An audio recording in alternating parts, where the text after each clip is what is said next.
Hello बच्चों, welcome back to our series of let's decode biology with Isha ma'am. So good evening everyone. तो हम आ चुके हैं part 3 of this video which the of chapter life process के part 3 में आप लोग और क्वेश्चंस देखोगे। हमने कुछ टॉपिक्स अभी तक है जो स्टडी नहीं किए हुए हैं, तो वो टॉपिक्स के बारे में हम इस वीडियो में पढ़ेंगे।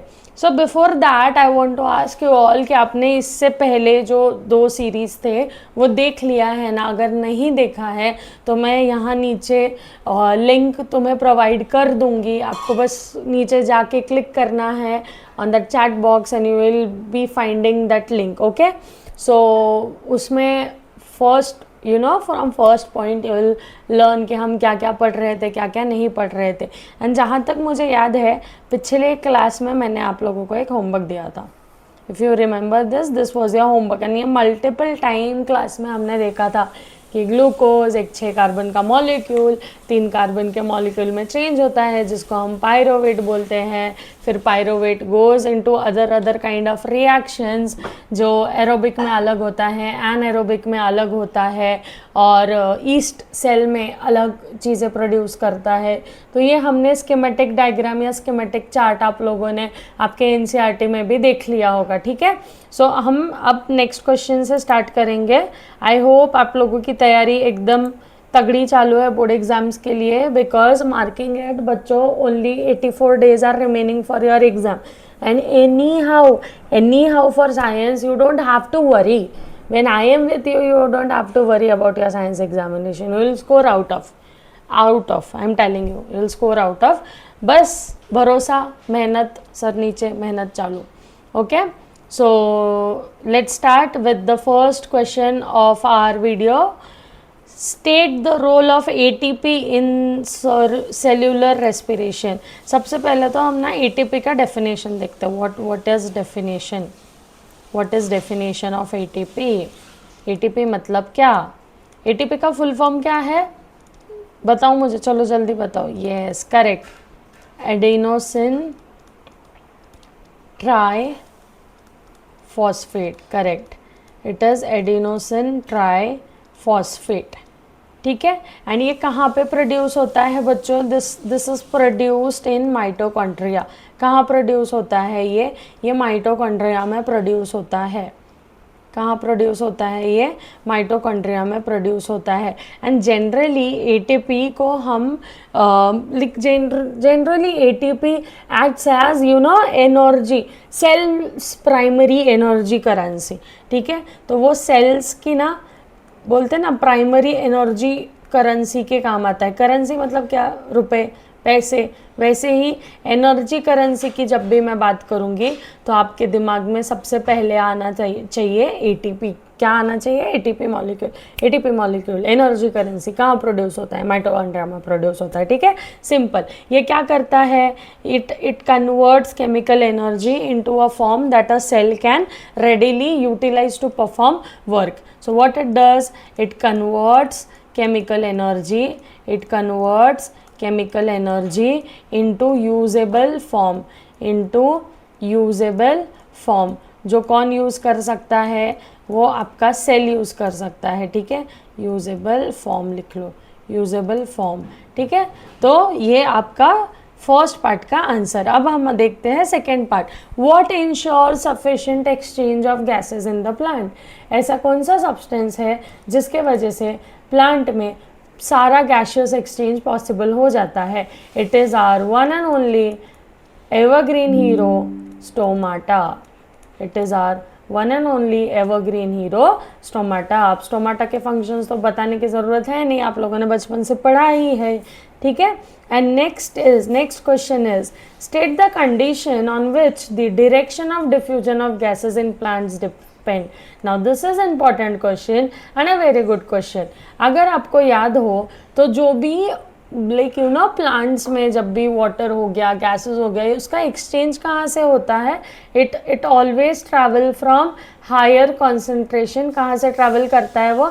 It always travels from higher concentration to lower concentration. Correct, it always travels from higher concentration to lower concentration, and ये इसको बोलते हैं क्या, कॉन्सेंट्रेशन या कॉन्सेंट्रेशन ग्रेडियंट, ऐसे तुम बुला सकते हो इसको, इसको क्या बोल सकते हो तुम, concentration gradient. What you can call this as concentration gradient.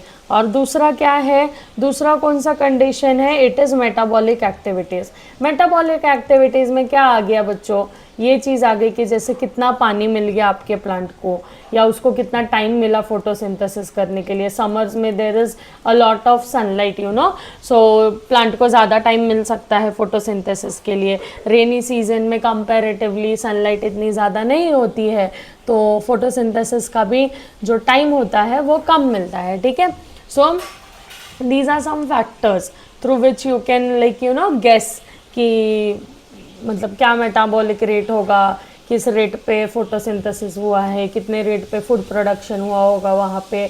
दूसरा है कॉन्सेंट्रेशन ग्रेडियंट. इसका मतलब क्या, हायर, जहाँ पे भी हायर कॉन्सेंट्रेशन होगा. फॉर एग्जांपल अभी ऑक्सीजन सबसे ज़्यादा हायर क्वांटिटी में कहाँ होता है, प्लांट के अंदर होता है. ठीक है, तो it travels from inside to outside, and outside what is present, CO2 is present. So CO2 का कॉन्सेंट्रेशन बाहर ज़्यादा होने के कारण क्या होता है, वो it travels from outside to inner side. Okay, so that is travelling of gases. Okay, so ये था आपका इस क्वेश्चन का answer. And remember one thing, sorry, you always have to remember the keywords which is given by CBSE or NCERT. always remember keywords. see, मैंने यहाँ पे आपके सामने आंसर लिखा है, इसमें आपको 3 मार्क्स कंफर्म मिल जाएंगे, लेकिन किस बेसिस पे मिलेंगे, ये सारे कीवर्ड्स वहाँ पे मेंशन होने चाहिए. ठीक है, सो ये नोट कर लो अपनी बुक्स में कि keyword is compulsory, keyword is important. आ जाओ अगले क्वेश्चन पे. This question is important. Now you can mark this question as important. लिखो वहाँ पे लिखो, अपने पेन से लिख लो कि ये क्वेश्चन इम्पॉर्टेंट है, ये क्वेश्चन इम्पॉर्टेंट है. ठीक है, अब क्यों इम्पॉर्टेंट है ये question, because this question is also present in your NCERT. This question is also present in your NCERT. What is the internal reserve, what is the internal reserve in plants and animals. पहला question है कि what is the internal energy reserve in plant and animals. तो आपके plant और animal में energy जो होती है ये कौन से फॉर्म में रिजर्व होती है, कौन से फॉर्म में स्टोर होती है, आपको वो बताना है. तो आओ पहला आंसर देखते हैं हम लोग. प्लांट्स की अगर मैं बात करूँ तो प्लांट्स में जो एनर्जी रिजर्व होती है, प्लांट्स में that energy is stored in the form of starch. Plant में that energy is stored in the form of starch. और एनिमल्स की अगर मैं बात करूँ तो एनिमल्स के बॉडी में, कोई भी एनिमल हो गया including human beings, okay, animals के बॉडी में that you know internal energy is stored in the form of glycogen, that is also said as fats. ठीक है, तो ये ज़्यादातर कहाँ पे आपको मिलेगा, आपके लिवर में मिलेगा, या नहीं तो मसल सेल्स में मिलेगा. ठीक है, आपके मसल सेल्स में, नहीं तो लिवर्स में ज़्यादा मिलेगा. For example this double chins I have got rid off, यार क्या यार डबल चिन्स शे, but these are your internal energy reserves है. मसल्स में दिखेंगे आपको, लिवर पर दिखेगा आपको, and that is not good. I must say this is not good. I am saying you all this, but this is not good. And plants में ज़्यादातर आपको कहाँ पे देखने मिल जाएगा, लीव्स में देखने मिल जाएगा आपको, स्टेम में देखने मिल जाएगा आपको, रूट्स में देखने मिल जाएगा आपको, शूट्स में देखने मिल जाएगा. मतलब you will get to see this internal reserve in every section of the plant. अब नेक्स्ट क्वेश्चन क्या पूछा है इन्होंने नेक्स्ट क्वेश्चन पूछा है कि how desert plant perform photosynthesis if their stomata remain close during the day. Good question, nice question, correct. कि अगर मान लो कि उनका स्टोमाटा दिन में क्लोज रहता है तो वो फोटोसिंथेसिस या प्रोसेस को कैरी आउट कैसे करते, क्योंकि इनको फोटोसिंथेसिस प्रोसेस कैरी आउट करने के लिए CO2 तो चाहिए ही. CO2 ठीक है, पानी तो ये लोग रूट से ले लेंगे, सनलाइट तो anyways it will come, but CO2 का क्या करेंगे. अगर स्टोमाटा ओपन नहीं रहा, stomata is not open for a longer time, तो ये लोग क्या करेंगे, गिव मी अ मिनट, तो ये लोग क्या करेंगे, व्हाट विल दे डू अगर स्टोमाटा हमारा ओपन नहीं रहा तो. थोड़ा सोच के बताओ मुझे क्या कर सकते हैं ये लोग, बताओ. what will plant do? Yes, answer me. क्या करेगा प्लांट? मर जाएगा? मर जाएगा क्या प्लांट? यस और नो? इसके भी स्टेप वाइज आंसर है. नोटबुक लेके बैठे हो ना? I have always said you carry a notebook when you are attending my lecture. Without notebook you are not allowed in my lecture. ठीक है, तो चलो फटाफट यहाँ पे ध्यान भी दो और लिखना भी स्टार्ट करो. सबसे पहले हम बात करेंगे at night. What happens at night? ठीक है, जो तुम सोच रहे हो वो नहीं. ठीक है, सो एट नाइट स्टोमाटा क्या करता है? The stomata takes CO2. Stomata क्या करता है? CO2 ले लेता है और ये CO2 को कन्वर्ट करता है. ये CO2 को कन्वर्ट करता है कौन से एसिड में? मैलिक एसिड में. In which acid it converts it into malic acid. ठीक है, अब क्या होता है ड्यूरिंग डे टाइम? अब ड्यूरिंग डे टाइम का प्रोसेस याद रखो. दो ही सिंपल प्रोसेस है. अब इसको तुम एकदम पैराग्राफ में लिख लो, बोर्ड वाला खुश. And remember one thing, paragraph से मुझे याद आया, कभी भी बोर्ड एग्जाम में जब तुम लिख रहे हो, अपियर कर रहे हो, your answer should be point wise. Your answer should be point wise. And if you all want me तो मैं एक काम करूँगी, आपको एक सॉल्व क्वेश्चन पेपर जो मैं खुद सॉल्व करूँगी वो मैं डिस्प्ले कर सकती हूँ. अगर आप लोगों का यस होगा so please leave a comment down saying question paper या आंसर शीट और उसके मार्किंग स्कीम्स, तो मैं आप लोगों को वो भी प्रोवाइड करा दूँगी. ठीक है, सो अब देखो ड्यूरिंग डे टाइम क्या प्रोसीजर्स होती है. अब दिन में स्टोमाटा क्लोज रहता है, ज़्यादातर समय stomata remains close. Stomata close क्यों होता है? क्योंकि डेजर्ट एरिया है, पानी ही नहीं है वहाँ पे. अगर स्टोमाटा ज़्यादा देर ओपन हुआ तो चांसेस हो सकते हैं वाटर लॉस के. तो उसको प्रिवेंट करने के लिए, to prevent water loss, stomata क्या रहता है? क्लोज रहता है. सो स्टोमाटा वहाँ पे शट डाउन रहता है. तो ये जो स्टोर्ड CO2 है ना, ये जो स्टोर्ड CO2 है जो एसिड के फॉर्म में है, वो क्या होने लगता है? वो रिलीज होने लगता है. ये जो स्टोर्ड CO2 है जो मैलिक एसिड के फॉर्म में यहाँ पे स्टोर हुआ था, ये रिलीज होने लगता है. And this is used for photosynthesis. And that is used for photosynthesis. क्योंकि दिन में सनलाइट होता है तो थोड़ी देर ओपन करके they will take the sunlight, उससे उनको एनर्जी मिल जाएगी. पानी तो खैर जितना उनके पास रूट में है वो मिल जाएगा. एंड CO2 को ये लोग रिलीज करते हैं दिन में इन the form of acid only. And उससे दे कैरी आउट फोटोसिंथेसिस. ठीक है, तो ये हो गया आपका पहला आंसर, ये हो गया आपका दूसरा आंसर. ठीक है, and this is one of the most important question है. इसकी थ्योरी हमेशा याद ही रखना कि क्या बोला है तुमको. जितना पूछा है उतना ही जवाब देना है. ठीक है, रिमेंबर दिस. जितना पूछा है उतना ही ध्यान देना है. ठीक है, आवाज़ आ रही है ना सबको? अगर नहीं आ रही होगी, if you want something else from my side please let me no. ठीक है, अब आ जाते हैं नेक्स्ट क्वेश्चन पे. ओहो, almost end of this thing. मुझे लगता है शायद ये वीडियो छोटा होगा, बट ठीक है.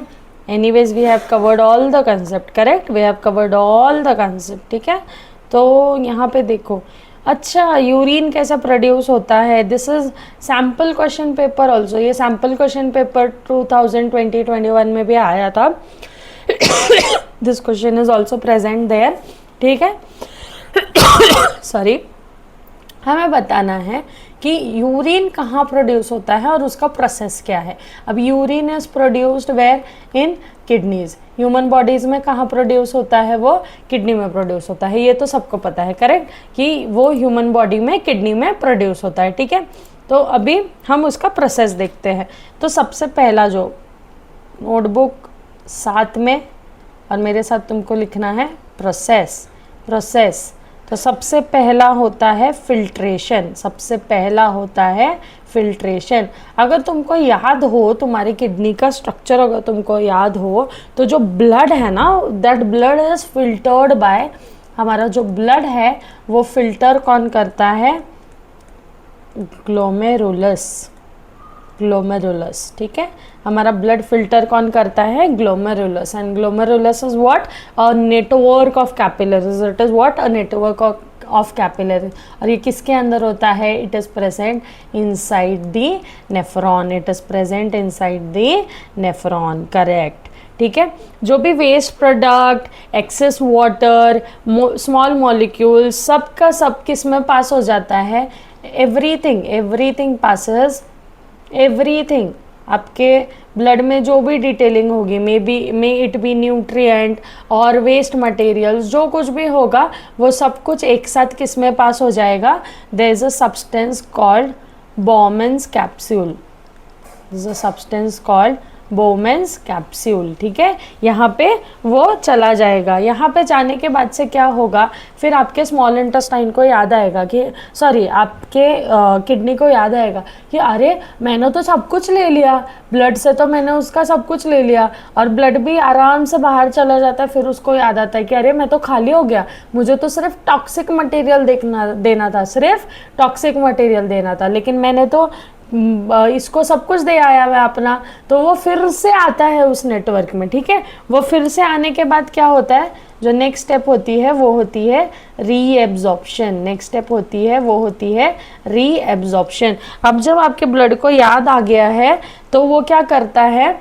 जो ब्लड है वो रेनल ट्यूब से, कहाँ से? रेनल ट्यूब से वापस से जो ग्लूकोज होगा, जो अमीनो एसिड होगा, ठीक है, ग्लूकोज होगा, अमीनो एसिड होगा, या मान लो जो गुड वाटर होगा, न्यूट्रिएंट होगा, इसको फिर से किस में ले लेता है? इसको फिर से ब्लड में ले लेता है। ठीक है, ब्लड रीअब्जॉर्ब कर लेता है। ठीक है, अब नेक्स्ट पार्ट क्या है? Next step is secretion. Next step is what? Secretion. अब हमारे जो रेनल ट्यूब है, रेनल ट्यूब में क्या बचा? सिर्फ और सिर्फ वेस्ट एंड टॉक्सिक मटेरियल। क्या बचा? Waste and toxic material. सिर्फ और सिर्फ क्या बचा? Waste and toxic material. ठीक है, तो ये जो वेस्ट एंड टॉक्सिक मटेरियल होता है ये तुम्हारे ट्यूब से नीचे के तरफ चला जाता है। ठीक है, और नीचे जब वो जाता है तो वो जो ये फिल्ट्रेट होता है, जो फिल्टरेट कलेक्ट होता है एक्सेसिव पानी वगैरह, तो उसको बुलाते हैं हम urine. That excessive, this excessive waste in the form of liquid is called as urine and it passes to ureter. कहाँ पास होता है ये? It passes to ureter and it is stored in that bladder. It is stored in urinary, it is stored in bladder. कहाँ store होता है ये? Bladder में store होता है। And with the help of urethra it goes out. With the help of urethra it goes out। ही नहीं आएगा। with the help of urethra it goes out। तो 3 सिंपल स्टेप है इसके। सबसे पहले तो ब्लड आएगा किडनी के अंदर, ठीक है, वहाँ पे उसको मिलेगा वो ग्लोमेरस, ठीक है, ग्लोमेरस नेफ्रॉन्स के अंदर होते बहुत सारे छोटे छोटे ब्लड कैपिलरीज के नेटवर्क होते हैं। तो वो क्या करेगा? ब्लड से उसका सब कुछ ले लेगा। फिर ब्लड को याद आएगा कि भाई मैंने तो सब कुछ दे दिया, सब कुछ तो नहीं देना था, सिर्फ टॉक्सिक और वेस्ट मटेरियल देना था। तो फिर से वो उस नेटवर्क में जाके अटैच होगा, वहाँ पे होगा रीएब्जॉर्प्शन वाला प्रोसेस। वहाँ पे जितने भी glucose, amino acid, water, nutrient जो रह गए हैं तो वो उसको फिर से ब्लड क्या करेगा? एब्जॉर्ब कर लेगा और बॉडी में भेज देगा। और जितना भी waste material, excessive waste material, toxic material जो था वो आपके रेनल ट्यूब से होके यूरेटर में आएगा। यूरेटर में वो ब्लैडर में स्टोर होगा and like with the help of urethra it will pass in the form of urine। okay, so this was the process। बहुत सिंपल सा प्रोसेस था। ये सारे कीवर्ड्स है। I always remember, I'll always say keywords are important in CBSE। Keywords are important in CBSE। Know this thing always। 3 stars, ठीक है, 3 stars for this। Keywords are necessary और it is keywords are important है CBSE। important लिखना था भाई मुझे, लो important in CBSE। ठीक है, अब आते हैं हम हमारे अगले क्वेश्चन पे। Oxygen mostly is carried out by a pigment in our blood whereas carbon dioxide is transported in dissolved form in our blood. Give 2 reasons that make the above statement correct. तो यहाँ पे question क्या पूछा गया है आपसे कि sorry, यहाँ क्वेश्चन ऐसा पूछा गया है कि ऑक्सीजन आपके बॉडी में इन द पिगमेंट, मतलब आपके बॉडी में एक पिगमेंट है जिसको हम हीमोग्लोबिन बोलते हैं, तो हीमोग्लोबिन ऑक्सीजन को ट्रांसफ़र करता है, लेकिन कार्बन डाइऑक्साइड आपके ब्लड में ही डिजॉल्व होकर आता है, ऐसा क्यों? और अगर ये सही है, ये स्टेटमेंट करेक्ट है, तो कोई 2 रीज़न दीजिए इस स्टेटमेंट को करेक्ट प्रूव करने के लिए। Make 2 statements to prove that this particular line is correct. तो है ऐसा, ये करेक्ट है। ये क्यों करेक्ट है मैं बताती हूँ आपको। ये जो हमारा ऑक्सीजन है, ये ऑक्सीजन की, सॉरी लिख दिया मैंने ऑक्सीजन, ठीक है, अच्छा सा लिख देती हूँ, ठीक है। देखो सबसे पहली चीज़ तो ऑक्सीजन की लो सल्यूबिलिटी, ठीक है, सबसे पहला रीज़न है ऑक्सीजन की लो सल्यूबिलिटी। ऑक्सीजन की क्या? ऑक्सीजन की low solubility. Oxygen is not very soluble in blood plasma, ठीक है। So oxygen is not very soluble in blood plasma, ठीक है। It is not very soluble in blood plasma, ठीक है। वो ब्लड प्लाज्मा में इतना सल्यूबल नहीं है, तो वो क्या होता है कि ऑक्सीजन अब सॉल्युबल ही नहीं है, तो अब उसको कोई कैरियर चाहिए ना भाई। वो क्या बोलेगा, नहीं नहीं मैं इसमें डिजॉल्व होके तो नहीं जाऊंगा, मेरे लिए कुछ और इंतज़ाम करो। तो उसके लिए और कुछ तो इंतज़ाम करना ही पड़ेगा, और तब आ जाता है कुछ तो इंतज़ाम करना ही पड़ेगा, और तब आ जाता है हमारे रोल प्ले करने के लिए। देखो हेमोग्लोबिन लिख रही थी, देखो कितनी गधी हूँ मैं, ठीक है। हेमोग्लोबिन, फिर आ जाता है हेमोग्लोबिन जो हमारे आरबीसीज में होता है, आरबीसी का पिगमेंट है ये, ठीक है। एंड इसके पास हाई अफिनिटी होती है फॉर ऑक्सीजन, सिर्फ और सिर्फ ऑक्सीजन के लिए इतना दिलदार होता है ये particular pigment. It has high affinity for oxygen, बहुत ज़्यादा इसके पास अफिनिटी होता है फॉर ऑक्सीजन, ठीक है। इसके पास it has high affinity, affinity मतलब क्या, बॉन्डिंग कैपेबिलिटी, भयंकर बॉन्डिंग कैपेबिलिटी होता है इसके पास, लाइक फॉर ऑक्सीजन। तो ये क्या करता है, उसके साथ बाइंड हो जाएगा।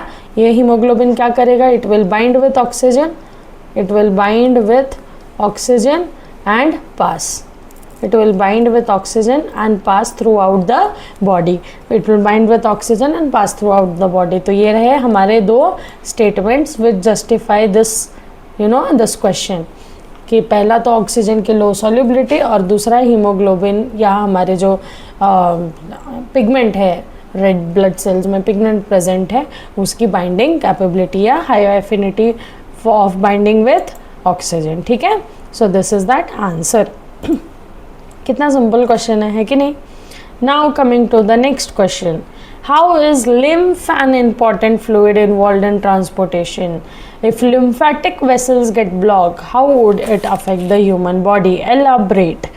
अभी एक बात बताओ मुझे, लिम्फ पढ़ाई है एनसीईआरटी में है, एक छोटा सा पैराग्राफ है, छोटा सा पैराग्राफ है ना, एनसीईआरटी में एक छोटा सा पैराग्राफ है तुम्हारे एनसीईआरटी के टेक्स्ट बुक में, कि उसमें बताया गया है कि लिम्फ क्या होता है, ठीक है। अभी वाई इज़ लिम्फ इम्पोर्टेंट, अभी मेरे को एक बात बताओ, लिम्फेटिक वेसल्स क्या कलेक्ट करता है, it collect excessive fluid from tissue and it return it to blood stream. तो सबसे पहले अगर मैं बात करूँ तो फ्लूइड बैलेंस करके रखता है लिम्फ, ठीक है। लिम्फ क्या करता है, आपका फ्लूइड बैलेंस करके रखता है, ठीक है। फ्लूइड कैसे बैलेंस करता है, जो अच्छा अदर लिखना था मुझे, एक्सेसिव लिखना था मुझे, ठीक है। तो वो क्या करता है, आपके इससे एक्सेसिव फ्लूइड को लेता है, एक्सेसिव फ्लूइड लेता है जो यूज़फुल होंगे, और उसको फिर से कहाँ पे भेज देता है, उसको फिर से ब्लड स्ट्रीम में भेज देता है, ठीक है। कहाँ भेज देता है, फिर से ब्लड स्ट्रीम में भेज देता है। तो इससे क्या होता है, आपके बॉडी में जो वो फ्लूइड बिल्डअप हो रहा है ना बॉडी के अंदर, वो प्रिवेंट होता है, इससे टिश्यूज़ डैमेज नहीं होते। आपकी बॉडी में फ्लूइड अगर जम जाएगा तो वो टिश्यूज़ को भी डैमेज कर लेना, जो भी XYZ टिश्यूज़ है, ठीक है। इसलिए it is not damaging the tissue. दूसरी चीज़, ये जो आपका लिम्फ है, ठीक है, lymph is responsible to carry immune या इट गिव्स इम्यून सपोर्ट। क्या देता है लिम्फ आपको? It gives immune support. तो वो इट कैरीज या it transports lymphocytes and WBCs। ये क्या ये करता है? It carries lymphocytes and other immune cells which is WBCs, और मे बी और कोई रहेगा अगर तुम्हारे बॉडी में इम्यून सेल, तो उसे भी ये क्या करता है? It transports. और मान लो अगर लिम्फ ही नहीं रहा तो आपके बॉडी का इम्यून सिस्टम कंप्लीटली वीक हो जाएगा। ये क्या पड़ जाएगा? कंप्लीट वीक हो जाएगा आपका बॉडी का इम्यून सिस्टम। ठीक है, उसके बाद से आ जाओ थर्ड पॉइंट पे।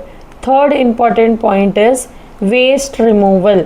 ये जो लिम्फ है, लिम्फेटिक वेसल्स होते हैं, ठीक है, लिम्फेटिक वेसल्स क्या करते हैं? ये आपके बॉडी से जितने भी वेस्ट प्रोडक्ट है, जितने भी वेस्ट एंड टॉक्सिक प्रोडक्ट है, जितने भी वेस्ट एंड टॉक्सिक प्रोडक्ट है, ये टिश्यूज़ से, मतलब फ्रॉम टिश्यूज़, कहाँ से लेते हैं ये? फ्रॉम टिश्यूज़ ये लेते हैं and it returns to blood stream. It returns to blood stream, ताकि वो ब्लड के थ्रू हमारी बॉडी से क्या हो जाए? बाहर आ जाए। कहाँ आ जाए वो? हमारी बॉडी से बाहर आ जाए, बॉडी से बाहर आ जाए। ठीक है, हमेशा याद रखना। और अगर हमने लिम्फ वेसल्स को डैमेज किया, अगर हमने हमारे लिम्फ वेसल्स को डैमेज किया या वो गलती से ब्लॉक हो गया हमसे, हमारा लिम्फ वेसल क्या हो गया? हमसे गलती से ब्लॉक हो गया। इसका सेकंड पार्ट का आंसर देती हूँ मैं तुमको। मान लो कि हमारा लिम्फ वेसल ब्लॉक हो गया तो it can lead to swelling. अगर हमारा लिम्फ वेसल ब्लॉक हो जाता है तो it can lead to swelling.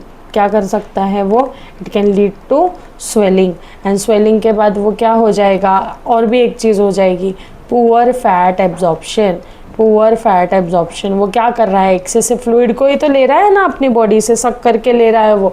अगर मान लो फैट एब्जॉर्प्शन नहीं हुआ तो क्या होगा? ओबेसिटी, बढ़ोगे तुम, बहुत बढ़ोगे। ठीक है, so this is answer of your question. Coming to the next question of this chapter. In each of the following situation, what happens to the rate of photosynthesis?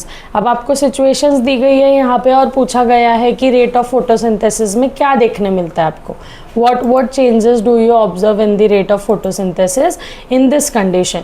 तो एक एक करके देखते हैं। चलो, cloudy days का मतलब क्या? मान लो अगर बादल ही बादल है, ठीक है, तो आपका photosynthesis का रेट क्या होगा? डिक्रीज या increase? Obviously it will decrease. क्यों decrease होगा? Because reduced it happens because of reduced availability of sunlight. It happens because of reduced availability of sunlight. Correct.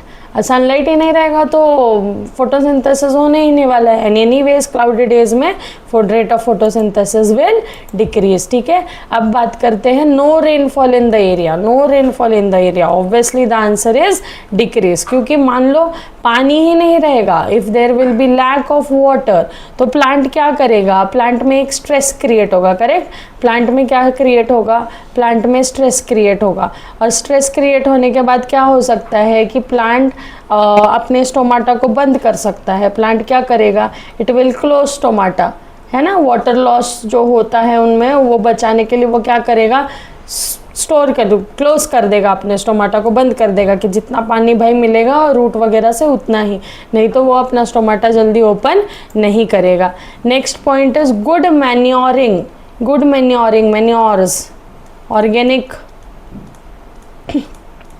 Organic fertilisers, correct. Organic fertilisers, manures are good for crops, correct. So अगर मान लो एक area में, हमारे एक area में बहुत अच्छी manuring हुई, ठीक है, बहुत अच्छी मैन्योरिंग हुई, तो क्या होगा? प्लांट को प्रॉपर न्यूट्रिएंट मिलेगा। क्या होगा? प्लांट को प्रॉपर न्यूट्रिएंट मिलेगा, and plant will grow evenly, plant will grow evenly. तो इस एरिया में, थर्ड वाले इसमें जो हमारा रेट ऑफ फोटोसिंथेसिस है वो ऑब्वियसली क्या हो जाएगा? इंक्रीज हो जाएगा। क्या हो जाएगा? इंक्रीज हो जाएगा। Next question is stomata get block due to dust. Obviously अगर मेरे स्टोमाटा पे डस्ट आ गया तो स्टोमाटा क्या होता है? ओपन और क्लोज होता है ना, correct. It opens and close, और मान लो वो डस्ट से कवर हो गया, ऐसे धूल मिट्टी से वो पूरा ब्लॉक, तो वो तो एरिया ही ब्लॉक हो जाएगा। तो वहाँ पे जो सनलाइट आ रही है, ये जो सनलाइट आएगी वो क्रॉस कर पाएगी क्या? नहीं करेगी, डस्ट से वो पास आउट नहीं होगी। तो यहाँ पे rate of photosynthesis will decrease, the rate of photosynthesis will decrease. ठीक है, so this is the answer of your this question. अब जाते हैं हम अलग क्वेश्चन पे, दिख रहा है ना तुमको? Yes, oh nice. So we are at the ending of this chapter. We have finished this chapter.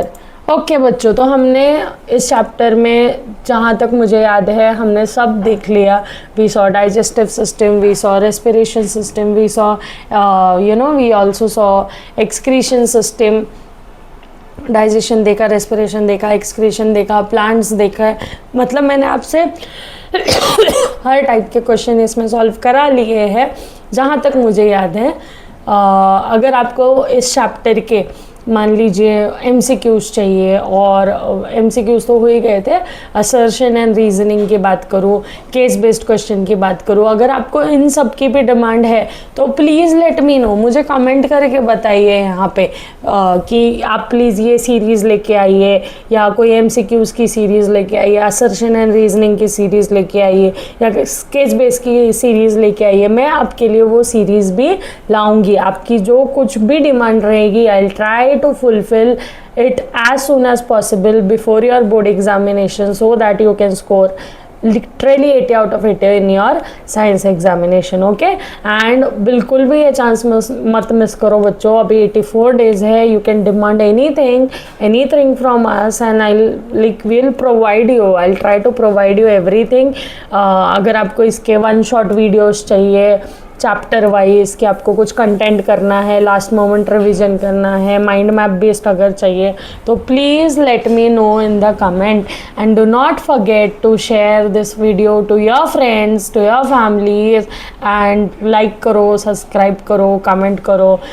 मैं बेसिकली ज़्यादा ये नहीं करती हूँ अपने चैनल्स को। What I believe is if you are liking my teaching, then 100% आपकी शमाम आगे जाएगी, एंड आपकी शमाम को आगे ले जाने के लिए भी आप लोगों का हाथ रहेगा। So please do let me know what can I do for you, and I will try to do like 80%, 90%, और से 100%, that depends on how much amount of time even I am getting. Okay, so do leave a comment what you liked, what I need to improve and everything. okay, सो ये chapter का तो series हमारा ख़त्म हो चुका है। New पूरा chapter 3 part में है, part 1, part 2, part 3, and I will recommend कि प्लीज़ कोई भी पार्ट को आप डायरेक्टली ओपन करके मत देखना, पार्ट 1 से ही स्टार्ट करना, बिकॉज इट इज़ एक सीरीज़ में मैंने वहाँ पे अपलोड किया है सब कुछ। ठीक है, तो वो सीरीज़ ब्रेक ना हो, इसके वजह से I am requesting you to do so. And हम अब नेक्स्ट जो हमारी सीरीज़ होगी वो होगी कंट्रोल एंड कोऑर्डिनेशन चैप्टर पे। Again one of the most important chapter, do not miss the series, wait for the next week वो series के ड्रॉप आउट होने के लिए। टिल दैट, अगर आपको मैं यहाँ लिंक में अटैच कर दूँगी, ये मेरा जो नीचे you will get a Telegram channel का लिंक नीचे ही रहेगा कमेंट सेक्शन में, वहाँ पे मैं टेलीग्राम चैनल का लिंक प्रोवाइड कर दूँगी, and there will be a PDF when you join my Telegram channel, you will get a PDF जहाँ पे आप और एक्स्ट्रा क्वेश्चन सॉल्व कर सकते हो, और पिछले ईयर्स के क्वेश्चंस आप PYQs को प्रैक्टिस कर सकते हो, and you can communicate me directly through their अगर आपको कोई डाउट्स आते हैं तो। ठीक है, so okay, bye bye, meet you in the next week with another series, another chapter in Let's Decode Biology, quick, easy and smart. Bye bye.